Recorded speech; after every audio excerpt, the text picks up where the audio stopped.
The world ended the day I was born. No, some may call me cursed. After all, the world ending the day you were born doesn't really seem like a good sign.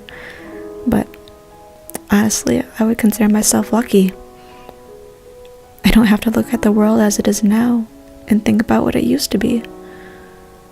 I don't have to look across the barren landscapes and the decaying buildings and think about the green and prosperous world this once was.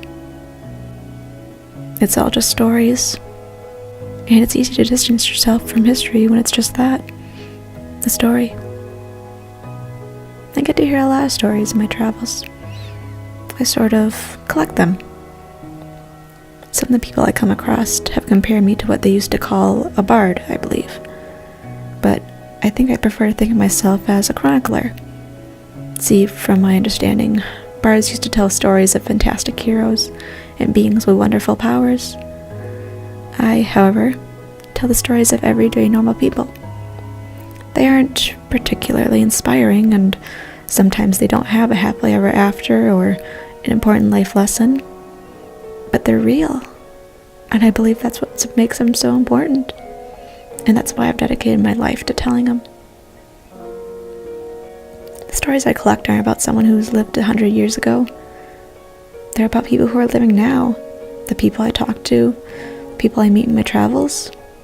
People tell me their stories, and in return, I tell them the stories I've collected. There is, however, one story I've never told before. My story. I have heard so many stories, and their beginnings are honestly my favorite part of each of them. They hold so much potential, and they really help set the scene for the rest of the story. I think I would want the beginning of my story to hold that same potential, and to help set the scene too.